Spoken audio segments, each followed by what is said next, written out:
Rolando, bienvenido. Buen día de Dios. Muchísimas gracias. Primero que nada, ofrecerle las disculpas del caso. Cayó el internet por un par de minutos acá y tuvimos que reiniciar, entonces ha sido el motivo de la demora nuestra. No te preocupes, hermano mío. Siempre es un gusto tenerte acá. Te saluda José Antonio desde la capital. Rolando, ¿cómo estás? Muy buenos días. Te cuento que casi en todo el país está nublado, las temperaturas están bajas, pero sabemos que con tus declaraciones vas a subir Va a salir el sol, va a salir el sol. A ver, Ave María. Rolando, vamos, ¿qué tenemos que decir sobre Camacho y la gobernabilidad en Santa Cruz? ¿Cuál tu criterio? Hay dos temas importantes que sería bueno tocarlos. El primero fue el que acordamos y otro que acaba de surgir anoche. El tema de la gobernabilidad en Santa Cruz, no porque sea Santa Cruz y yo sea cruceño, pero la oposición más fuerte que hay en Bolivia a este gobierno, a este régimen, es Santa Cruz y Potosí. Son los dos lugares que le damos todavía. Potosí, te debo decir que ya se ha quitado los pantalones, ya los tiene en las rodillas. Es que es más fácil de dominar, ¿no? Potosí es mucho más pequeño que Santa Cruz y está bastante más cerca de La Paz en tiempo por tierra para desplazar a la policía, Fuerzas Armadas, lo que sea necesario. Entonces, yo más bien valoro la determinación de los potosinos que han aguantado hasta donde han aguantado, considerando el reducido número de personas que son poblacionalmente. ¿Qué pasa con la gobernabilidad en Santa Cruz? En Santa Cruz en realidad no hay una gobernabilidad como tal, no hay una independencia de las alcaldías, tal vez las alcaldías un poco más que las subgobernaciones y la gobernación como tal.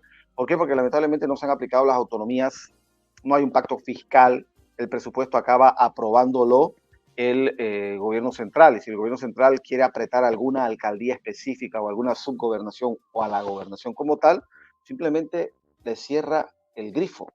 Hay un tema ahí, es opinión mía y son cosas que me han comentado a mí y no las puedo demostrar. Dicen que Luis Fernando se ha estado leyendo a Nelson Mandela. Alguien le ha estado metiendo en la cabeza que él es el Nelson Mandela boliviano, o cuando menos cruceño. Él espera tener algún tipo de impacto regresando a Santa Cruz y no se da ni meridiana cuenta de que ha perdido él muchísimo apoyo en Santa Cruz. Lo que hay en Santa Cruz hacia él es una desilusión muy fuerte, muy fuerte. Van a apoyarlo pues la gente que depende económicamente de él por un puesto laboral o la familia o empleados de la empresa de la familia y alguno que otro incauto, porque hay que ser incauto para apoyarlo a Luis Fernando ahorita, peor aún bajo la bandera que intentan esgrimir de que hombre es el único opositor. No, mentira. En Bolivia lamentablemente no hay oposición.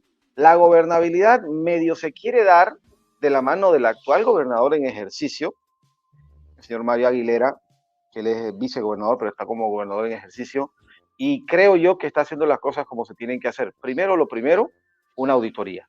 Recuerden que él prometió una auditoría y de pronto hubo un incidente, creo que fue en el CIRMES, en una dependencia de la gobernación, se perdieron una docena de computadoras, documentación para la auditoría, después la policía que hace guardia en la gobernación, ahí en la Omar Chávez, encontró una camioneta llena de documentos y sin ningún permiso para sacar los documentos de la gobernación ante el anuncio de auditoría del actual gobernador en ejercicio. Que Camacho vuelva a Santa Cruz, así sea a la cárcel como tal para su audiencia, va a tener una repercusión mínima. Le va a acabar haciendo un daño político a él en lugar de ayudar a la población, a la institucionalidad como tal. Va a ser, para mí, es mi pronóstico, va a ser una desilusión muy grande para él y para sus seguidores. ¿Y qué pasa con la población? Es un desaire político y un desánimo que va a causar en la gente al ver, hombre, el único medio líder que hay y no tiene apoyo. Eso es lo que se denomina en los 10... Hay un libro negro del socialismo que es los 10 métodos de manipulación de masa, que tiene que ver mucho Gramsci en eso. Uno de esos métodos es lo que yo denomino la montaña rusa emocional. Te sacuden con supuestas victorias y de pronto fracasás, supuestas victorias, o sea, te dan esperanza y fracasás, te dan esperanza y fracasás. Eso te agota emocionalmente como pueblo y te resigna a vivir con el mal menor, que es lo que ha funcionado muy bien en Cuba, lo que está empezando a funcionar en Venezuela y lo que quieren empezar a implantar, a ensayar en Bolivia, más específicamente en Santa Cruz. Hay que tener mucho cuidado con eso. Gobernabilidad, sí, pero de la manera que el actual gobernador en ejercicio lo está haciendo, que es recuperar la institucionalidad por medio de, primer paso, una auditoría. Correcto. José Antonio, adelante en la capital, por favor. Y la presencia de Luis Fernando Camacho de alguna manera va a hacer tambalear esta gobernabilidad. ¿Cómo lo ves vos, Rolando, tomando en cuenta que precisamente ya al parecer hay dos movimientos, hay dos fracciones en Santa Cruz precisamente que están disputando el poder, o no es así? Claro, claro que hay un problema ahí. Yo le voy a comentar, hoy lo repito, parte de lo que te voy a decir ahorita son cosas que me han llamado, me lo han comunicado y yo no lo puedo demostrar ni comprobar. ¿Qué sucede? Si Luis Fernando viene en realidad, ya estando en suelo cruceño, él puede pechar, puede empujar por asumir nuevamente la posición de gobernador. Claro, como ha habido una sacudida fuerte por los procesos de auditoría que está iniciando el actual gobernador en ejercicio, Mario Aguilera, Camacho necesita hacer algo para que no continúe la auditoría. Él estando en Santa Cruz, ¿qué quita que él diga, bueno, listo, la auditoría llegó hasta ahí, no hay más, no hay plata para una auditoría, ya, listo. Y ahí zafa el que se continúe una auditoría. ¿A quién le conviene el desorden? Al MAS. Lo más sano ahorita sería que continúe la auditoría, ya sea bajo Luis Fernando o bajo Mario Aguilera, quien quede legalmente como gobernador. Pero que llegue Luis Fernando y dilate. Él no necesita decir no hay más auditoría, simplemente no decir nada y dejar las cosas como están, quietas y que no avance, que es la estrategia del MAS en todos los juicios que se le ha querido iniciar, por ejemplo, el Fondioc, en los casos de pedofilia contra Evo Morales. ¿Qué ha pasado con eso? Simplemente no dicen no lo vamos a hacer con descaro y todo, no. Lo tienen ahí, lo congelan, va lento, hay que un error procesal, que faltó una firmita y cuando acordás se vence el plazo y ahí quedó. Eso es lo que van a hacer. Dilatar. Mira, casi coincides con un criterio de uno de los bolivianos cruceños. Ayer Clodito Quiroga dice, si viene Camacho a Santa Cruz es porque le conviene al Tilín.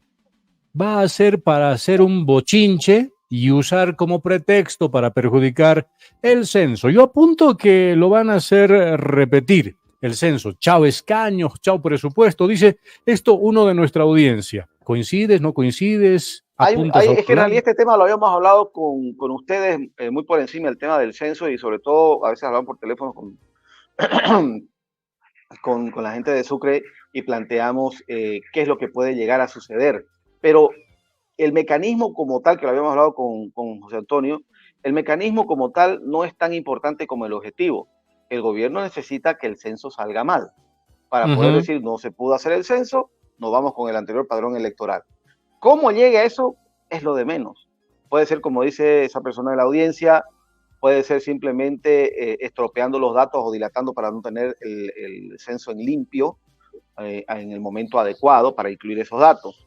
Ese es el gran riesgo. Ahora, ya que tocas el tema del censo y estamos entrando en el tema del padrón electoral por el fraude, viene el segundo tema que no estaba en agenda, que es justamente el juicio, al ingeniero Villegas, y la bandera que usa el Ministerio Público es la auditoría que hizo el señor Corchado de la Universidad de Salamanca, donde él dice que no hay fraude.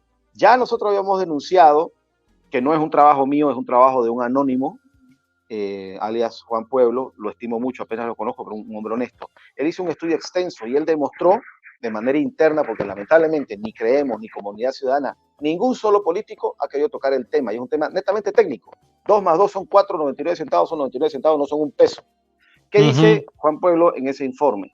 Lo que hizo el señor Corchado es, en vez de ver toda la página, vio una frasecita, un pedacito, y dice, no, aquí dice A, E, I, O, U, no hay ninguna consonante, entonces no hubo fraude. Hombre, vea todo el proceso, que es lo que Transparencia Bolivia demostró en el 2020, por ejemplo.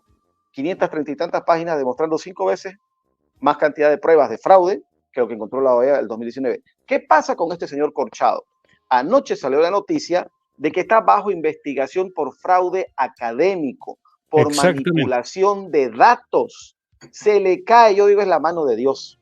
Tanta oración de tanta gente que en su impotencia y en su temor a la injusticia boliviana atinan a hacer oración. Y es lo que al final se debe hacer. Esto es la mano de Dios quitándole la banderita al gobierno con el tema, mire, este informe dice que no hubo fraude. Ahí su estrella, su paladín, está por ser anulado en un proceso porque él va por el rectorado de la Universidad de Salamanca y con todo lo que se le ha demostrado, porque se le ha demostrado varias cosas de fraude académico, el tipo queda muy mal. Y ya venía con una investigación anterior por hecho fraudulento en la publicación de estudios científicos, supuestos estudios científicos que no tenían nada que ver con los temas. Este hombre manipula datos. Ya la Universidad de Salamanca, el periódico El País y una ONG que le están haciendo investigaciones han sacado un poco de datos. Eso es lo que hay que tocar. Gracias a Dios, vuelve entonces a la palestra el tema del fraude electoral y con ventaja para nosotros, para la ciudadanía. ¿Por qué? Porque la estrella del movimiento del socialismo en el exterior, su supuesto especialista, cayó. Ese es el tema. Lo que yo decía hace algunos días atrás con uno de nuestros invitados es que no hay mal que por bien no venga. La persecución a Villegas pone nuevamente en agenda la discusión en este país de el fraude electoral y quizás la denuncia o la persecución contra Villegas sea la oportunidad de hacer revivir esto que los bolivianos están ya casi olvidando por las constantes mentiras que vienen por los medios habituales, lo del golpe que ocurrió en el año 2019, según la visión del movimiento al socialismo. Exactamente. Ahora, esos son dos frentes de batalla, ¿no? ¿Te acuerdas que necesitan no hacer un censo bien hecho? Están encaminándose a eso. Necesitan quitar de la escena el tema del fraude electoral e implantar la retórica de que hubo golpe de Estado. Y su bandera, gracias a Dios, la banderita que es el señor Corchado de la Universidad de Salamanca, cae por fraude. Fraude académico, hombre. Dios castiga y no es con palo. Entonces es una excelente oportunidad para que medios como el suyo, que tienen alcance nacional, inviten a diputados y senadores para presionar. Yo te voy a decir, aquí me gustaría que invites para presionarlo, pero para presionarlo feo. Está el diputado Pedraza, el diputado creo que es Chacón. Te voy a conseguir la lista de las personas a las cuales, según Transparencia Bolivia, les hizo llegar el informe de fraude electoral del 2020 y no hicieron nada, porque el 2019 se hizo mucho, pero el 2020 no hicieron nada. Yo me comprometo a hablar con Transparencia Bolivia porque ya no hago parte de ellos, tenemos contacto todavía, pero no estoy activo con ellos. Vamos a conseguir la lista de a quienes se le entregó el informe y le vamos a preguntar por qué no hicieron nada y qué van a hacer ahora que se abre una ventana para la democracia en Bolivia. Perfecto. A ver, José Antonio. Bueno, sería la oportunidad para conversar con el diputado Pedrazas, que tiene mucho que responder precisamente por estos temas y otros en los cuales estamos nosotros como vivientes de este departamento, bueno, pues no muy molestos con lo que significa la traición que se habría hecho desde estos curules de nuestros representantes. La invitación se le va a hacer, Douglas, para el día de mañana, muy probablemente, y donde lo vamos precisamente a preguntar todos estos temas. Pero más allá, Rolando, lo que yo quiero preguntarte es ahora poner en una vez más, ¿no es cierto?, en los medios el tema del fraude o de lo que significa golpe. ¿Qué es lo que tendríamos que hacer ahora como ciudadanía, como medios de comunicación, para tratar de revertir esta falacia que nos están queriendo meter una vez más sobre el golpe? Hay que tener una agenda, José Antonio, hay que tener una agenda, y se lo digo también a Douglas, porque esto no es ningún juego. Lamentablemente, en Bolivia no hay políticos que tengan visión de Estado ni visión geopolítica. Hay que entender el momento geopolítico en el que estamos viviendo. Ahorita, por ejemplo, es tal vez el momento adecuado para iniciar una agenda de cómo, cuándo y dónde se debe tocar el tema del fraude electoral, cuáles son los flancos por donde se debe atacar para restituir la democracia en Bolivia. Pero tiene que haber un plan. No nos podemos rajar con la cincha en las verijas como caballo, maleducado. No, hay que tener un plan. ¿Por qué? Porque el gobierno puede jugar. Vean lo que nos hicieron en la marcha Conani. 150 y tantos kilómetros a 4.300 metros de altura a un Canva es un sacrificio. Es muy jodido. Claro, el gobierno vio que estábamos por llegar y ¿qué hicieron? Adelantaron la reunión, por lo que íbamos a protestar por el tema de la aprobación de la reelección indefinida. Adelantaron la reunión, la adelantaron 3 días para que no lleguemos nosotros el día que se tenía que tener un dictamen al respecto. Y listo, prácticamente nos diluyeron la mitad de la marcha. La mitad nos las diluyeron. No quita nada que el gobierno, que sí tienen gente más o menos pensante, no como en la oposición, que yo digo, la oposición no es que sean corruptos, que son burros nomás. Son burros, uno que otro corrupto. La mayoría son burros, así de sencillo. ¿Bien? Entonces hay que saber actuar en este sentido. ¿Por qué te hablo de temas geopolíticos? Porque hay intereses grandísimos. La gente no acaba de ver, uno les explica un poquito de geopolítica, por qué China, por qué Rusia, por qué Irán en Latinoamérica se están haciendo con los recursos naturales, que es un tema ahí lo tocamos con José Antonio ayer, que todavía no lo vamos a sacar en la prensa. ¿Por qué el interés de hacerse con los recursos naturales en Latinoamérica y de colocar títeres del comunismo y socialismo en Latinoamérica? Porque cuando hay tambores de guerra, ya no solamente es Ucrania, ya hay posibilidades de que se expanda la guerra a Europa Oriental, el tema de la invasión a Taiwán, las alertas mundiales, ya se habla mucho de una guerra en Oriente Medio que se puede sumar a la guerra en Taiwán y a la guerra en Ucrania y en el oriente de Europa. Se habla ya de una tercera guerra mundial. Y una estrategia sencilla que la gente no lo quiere creer porque dicen, imposible. Lo mismo dijeron en la primera y en la segunda, era imposible una guerra. Tienen que desestabilizarle el canchón a los gringos, porque somos el canchón de los gringos. En la Segunda Guerra Mundial, ¿acaso no fue Bolivia la que proporcionó la inmensa cantidad del estaño que se utilizó para las aleaciones de los metales que necesitaba Estados Unidos? ¿Qué va a pasar en una tercera guerra mundial? Estados Unidos va a tener que comprarle, porque no es regalado, comprarle a su canchón, que es Latinoamérica. ¿Y qué pasa si los países de Latinoamérica, nosotros, por ejemplo, ricos en litio, en uranio, en tantalio, en coltán, otros metales que también los hay en Venezuela, en otros países, qué pasa si el que está gobernando es socialista? Pues simple y sencillamente le dice a Estados Unidos, sé que no te voy a vender, no quiero, no te voy a vender. Y se queda Estados Unidos sin recursos naturales suficientes para encarar una guerra. Así funciona. O sea, es una visión a 30, 40 años que los políticos solamente tienen visión a 3 a 4 meses. Rolando, ese es el problema de Bolivia. Dime. Lo que acabas de decir coincide con una información que yo tengo que diariamente, desde el territorio potosino, por la ruta argentina y algunos ruta Chile, salen aproximadamente más de 200 camiones con tierra, desmontes de tierras raras que precisamente contienen uranio, por si acaso. Y con la complicidad de gobiernos, como las de Chile, como las de Chile actualmente. Y estas tierras llegan hasta Rusia y nadie dice nada. Esta tierra contiene uranio y el uranio es muy importante para las bombas atómicas. Nos están robando en este momento, nadie dice nada, todo el mundo está pensando en Boca o todo el mundo está pensando en el Tilín y en Evo Morales, y sin embargo ya está sucediendo. Lo que acabas de decir coincide con la información que yo tengo. Bueno, ahí está, es que es algo que se manejaba desde el 2019, por ejemplo, en la Chiquitania. Tengo muchas amistades en la Chiquitania, compañeros de colegio míos, de mi hermano, en fin. Si en algo tiene razón Evo Morales, es que en Santa Cruz son unas cuantas familias, todos nos conocemos, o la mayoría nos conocemos. Y en la Chiquitania, el 2019, cuando entró Yanine Áñez, salieron rajando un montón de chinos del monte. Dejaron abandonado volquetas, minas clandestinas, todo. Y es zona rica en coltán, en tantalio, en varias cosas que son revestimientos para misiles. Son cosas que suceden y no se investigan, pero es que Bolivia tiene una frontera inmensa que no se puede controlar así nomás, tiene que haber logística y muy buena voluntad. Y cuando tenés un gobierno que acabó con la logística y no tiene ninguna voluntad de hacerlo, lo que sucede es eso, es un saqueo. Ellos que hablaban, por ejemplo, que nos están saqueando los gringos, que nuestros recursos se van, hombre, por lo menos ellos pagaban. Por lo menos había un contrato legal que decía, me vas a pagar 18% de esto y ya. Los que se están yendo, que es lo que vos mencionás y lo que tanto han denunciado en la Chiquitania, no pagan un peso al Estado. Si es así, si es contrabando de materias primas, no pagan nada. Entonces, la visión, ¿cuál es el problema de fondo de lo que estamos hablando, querido Douglas, querido José Antonio? Es que como no hay una visión de país, yo siempre he criticado a la oposición porque dicen, queremos democracia. ¿Y qué vas a hacer con tu democracia? Contame. ¿Qué vas a hacer? ¿Cuál es tu plan social?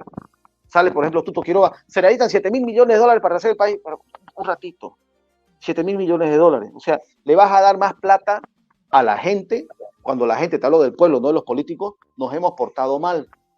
No nos olvidemos nunca que la población boliviana, de todas maneras, en la primera elección votó por Evo, 54%. Yo en ese tiempo estaba en Brasil, vivía en Brasil porque trabajaba para una empresa petrolera que prestaba servicios a petroleras, y te comento con toda honestidad y confianza. En esa época, por el empute que había por la corrupción de Goni, del ministro Kiefer, varios, si yo hubiera estado en Bolivia, del puro despecho, yo hubiera votado por Evo, porque quería un cambio. Y fue lo que sucedió. La gente votó por despecho. Y nunca tuvieron en cuenta de que, hombre, Evo venía del narcotráfico, de las plantaciones de coca, de un montón de cosas. Nunca tuvimos en cuenta eso. Somos una población muy inmadura políticamente. Entonces, darle más plata a una población de golpe, 7.000 millones de dólares, yo no lo comparto, eso no es una solución. Una solución para Bolivia es apretar a la gente, darle disciplina. La gente, nosotros como pueblo necesitamos disciplina. Ahorita en el Torno, por ejemplo, ayer en la mañana estaba en las noticias, ¿sí?, que los propios masistas agarraron al alcalde del Torno.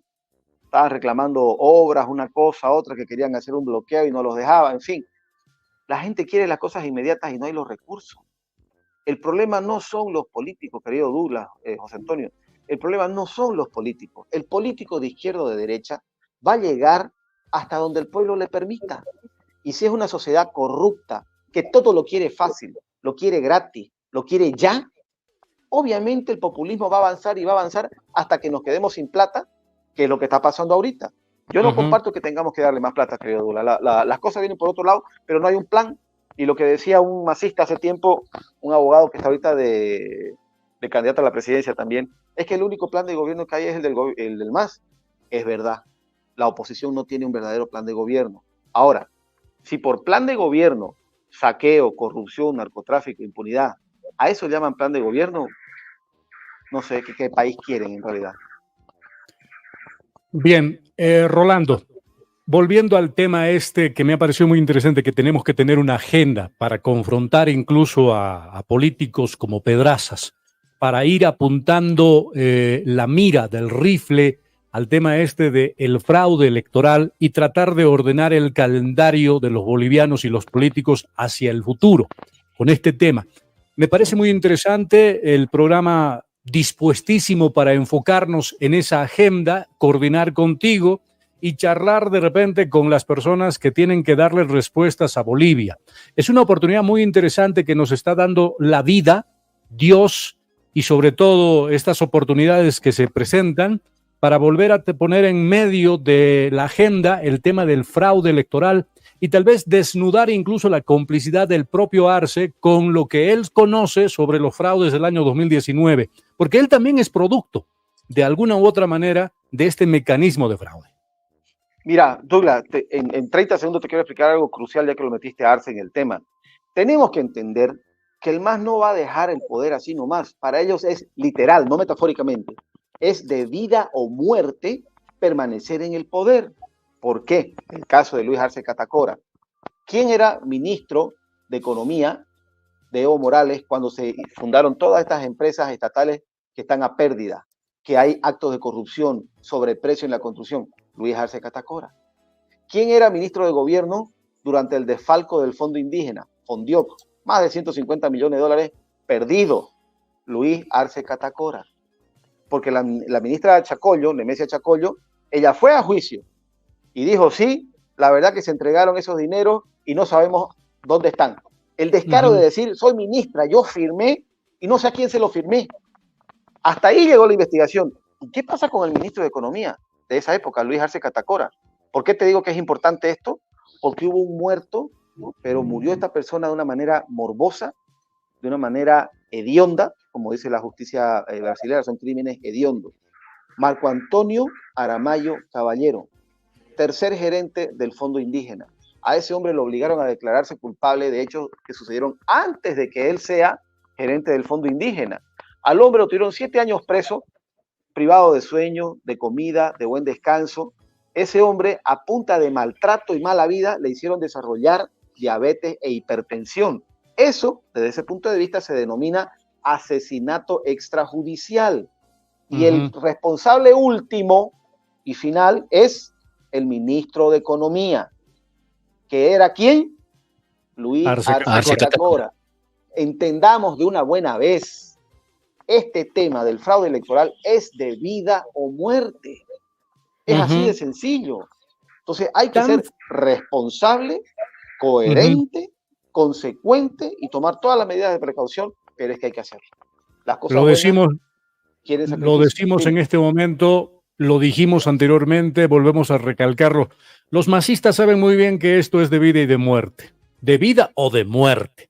Por eso es que alguno de los fanáticos del movimiento al socialismo salió y dijo, Evo Morales va a ser presidente, quieran o no quieran, por las buenas o por las malas. Ellos saben que si no es por la vía de las urnas y el fraude nuevamente, va a ser con convulsión social, con muertos en las calles, porque van a preferir matar bolivianos que a ellos los maten, porque hay negocios de por medio muy turbios con nombres y apellidos de personas que han estado gobernando este país.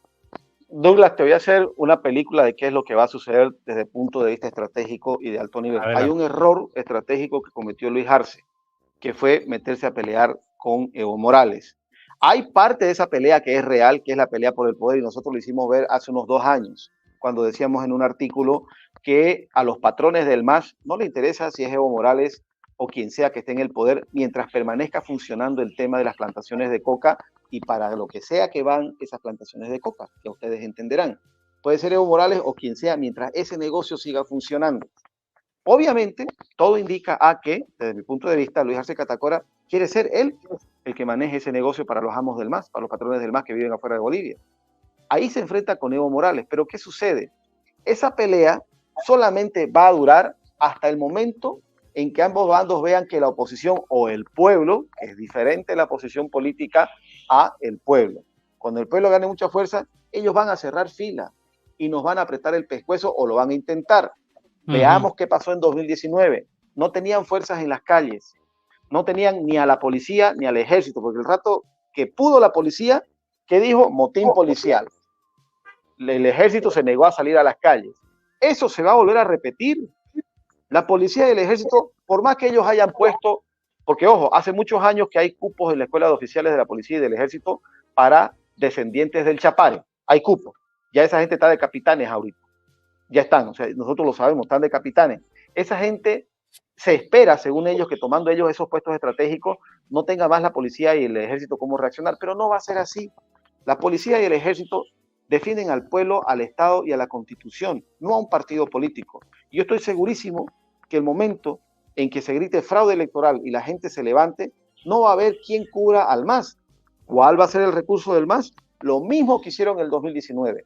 Acciones tácticas. Vamos a quemar Pumacatari, vamos a poner una bomba en un canal de televisión, vamos a poner una bomba donde el cardenal, cositas pendejas que necesitan poca gente porque lo que tienen es poca gente, para ver si con eso meten miedo. Ahora, no hay que tener miedo y querida, a la gente que nos está viendo, querida audiencia, hombre, no es ninguna coincidencia el año 2025.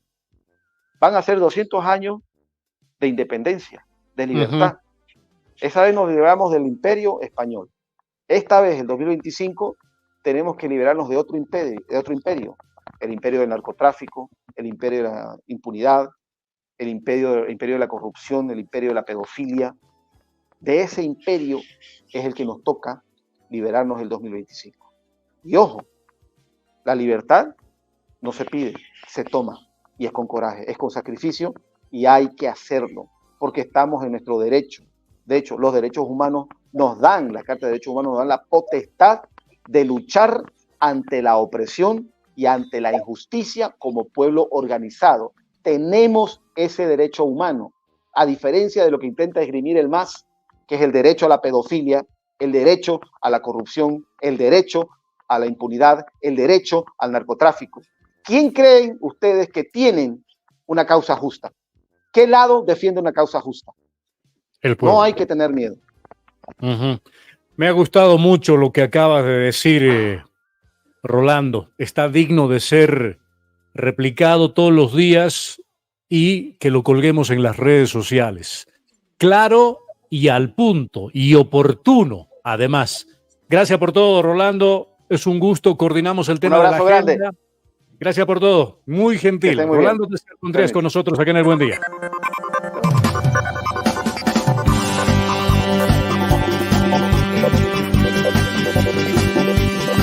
Un buen día, que sea con alegría. Yo te deseo un buen día y que todo salga bien. Que la vida te regale cosas lindas y que siempre una sonrisa salga